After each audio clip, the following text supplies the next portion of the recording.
Salut, c'est Géraud de Africa is Wealth, la chaîne de l'entrepreneuriat et de l'éducation financière. C'est deux piliers importants sur lesquels nous, Africains, devrions nous appuyer pour nous prendre en charge, mais surtout contribuer au développement de notre cher et beau continent. Eh bien, si tu ne le sais pas encore, Africa is Wealth est sur Facebook. Sur la page Facebook, c'est beaucoup plus les vidéos venant des autres entrepreneurs pour te montrer ce qu'ils font, quelles activités ils mènent et pour que tu aies quand même une vision claire des opportunités qui se présentent à toi sur le continent africain. Il y a aussi la chaîne YouTube Africa's Wealth que je t'invite. C'est une faveur que je te demande. Va, trouve la chaîne Africa's Wealth sur YouTube, abonne-toi et suis-nous sur Facebook. S'il te plaît, c'est un service que je te demande. Et finalement, il y a la page Instagram. Là, c'est beaucoup plus les citations de motivation et autres. Bon, passons aux choses sérieuses maintenant. Dans cette vidéo, je vais beaucoup plus parler du temps. Le temps. J'ai l'impression que les Africains sont le seul peuple à ne pas avoir la notion du temps. Ne le prends pas mal, je suis désolé si tu le prends mal, mais c'est la vérité. Nous sommes les seuls à ne pas avoir la notion du temps. Nous sommes les seuls à ne pas comprendre que le temps est la ressource la plus précieuse sur la planète Terre. Sinon, comment expliques-tu le fait que pour les cérémonies en Afrique, les remises de diplômes, mariage, communion, confirmation, je ne sais pas, j'en passe. On met sur la carte d'invitation, par exemple, 18 heures. Le minimum que nous, Africains, nous ajoutons à cette heure-là, c'est 3 heures. Donc, quand on dit la cérémonie commence à 18 heures, eh bien, dis donc, nous venons à 21 heures. Certains même se présentent à 22 heures, 23 heures, alors qu'on a bien dit que ça commence à 18 heures. Alors, il faut qu'on arrête ça. Nous sommes les seuls à ne pas prendre le temps, la gestion du temps au sérieux. Nous sommes les seuls dans cette catégorie-là. Le phénomène nous traîne dans la boue. Je dirais même que si l'Afrique est en retard, cela y contribue aussi. Le fait de ne pas avoir la notion du temps. Vous voyez, tous les autres sont pressés. Nous sommes les seuls à penser que nous avons l'éternité. Nous sommes les seuls à ne jamais se presser. Et c'est nous qui dormons beaucoup. L'Africain dort trop. Et un phénomène qui découle de ce phénomène de ne pas avoir la notion du temps, c'est la jeunesse africaine qui perd encore beaucoup plus de temps. Vous allez voir la jeunesse africaine passer son temps à regarder les feuilletons. La jeunesse africaine passer son temps à passer de bar en bar. Et finalement, vous allez voir la jeunesse africaine passer son temps à faire des grasses matinées. C'est fréquent de voir des jeunes Africains se réveiller un samedi matin à midi. Les dimanches, pareil. Nous sommes les seuls à ne pas avoir le temps. Nous devons comprendre que chaque minute qui passe, chaque seconde qui passe, fait partie du passé. Et tu ne l'auras pas dans le futur. Quand ça passe, ça passe. Tu ne l'auras plus, c'est fini. C'est une opportunité que tu as ratée.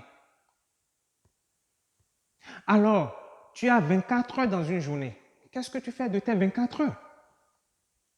Prenons un schéma simple. Tu as 24 heures, tu travailles 8 heures dans ton boulot. D'accord? Tu passes 3 heures avec la famille. Et finalement, tu dors 7 heures de temps. Tu as encore 6 heures qui te restent. Qu'est-ce que tu fais de ces 6 heures-là? Tu es dans un boulot que tu n'aimes pas. Pourquoi ne pas utiliser ces 6 heures-là pour changer ta vie? Tu es dans un boulot, je ne sais pas, et tu es, je ne sais pas, hein, c'est juste pour donner un exemple, pardon. On suppose que tu es maçon. et tu sais que tu as la possibilité de devenir ingénieur, de gravir les échelons, qu'est-ce qui t'empêche d'utiliser ces 6 heures-là à faire des cours à temps partiel? Ça, ce n'est juste qu'un exemple. Tu dis, oh, j'aimerais être beaucoup plus en santé, j'aimerais faire des exercices physiques. Qu'est-ce qui t'empêche d'utiliser 1 heure de ces 6 heures qui te restent normalement à faire du sport? Qu'est-ce qui t'empêche d'utiliser une partie de ces 6 heures-là pour réfléchir sur un projet, une entreprise, mûrir des idées, innover, créer quelque chose? Qu'est-ce qui t'empêche? C'est un comble. C'est un comble quand l'Africain croit qu'il a l'éternité. Je vais te dire quelque chose que tu n'as pas remarqué. Je vais te dire quelque chose que tu vois tout le temps, mais tu ne comprends pas et tu n'as pas une connaissance profonde de ce que ça veut dire. Et cette chose, c'est par exemple quand tu vas dans un cimetière, qu'est-ce que tu remarques sur les tombes? Sûrement tu vois la date de naissance du défunt et c'est-à-dire, bon, pas la date de naissance, l'année où il est né et l'année où il meurt. On suppose 1970 à 2000. Je ne sais pas, hein? C'est juste un exemple. Et qu'est-ce que tu regardes au milieu des 2 années? Un petit tiret. Ce n'est pas une grande ligne, c'est un petit tiret. Le petit tiret, c'est ton temps sur la terre. C'est le temps que tu as passé sur la terre. Et ce temps-là, comme le petit tiret, c'est un petit tiret est court. Tu vois très bien que le tiret est court, n'est-ce pas? C'est ça, ta vie sur la terre. Alors, qu'est-ce que tu en fais? Jeune Africain, si tu veux changer ta vie, tu dois apprendre à gérer ton temps. Si tu ne le fais pas, tu auras des regrets. Ça, c'est clair. Tu auras des regrets à la fin de tes jours. Nous tous aurons des regrets, mais je préfère avoir peu de regrets que d'avoir 100 regrets. Nous aurons tous des regrets. Il y aura des choses qu'on aurait dû aimer faire, il y aura des choses qu'on aurait créées, c'est-à-dire qu'on aurait aimé créer, il y aura des choses c'est-à-dire tellement de choses qu'on aurait dû faire, mais je préfère avoir peu d'excuses le soir de ma vie que d'en avoir plusieurs.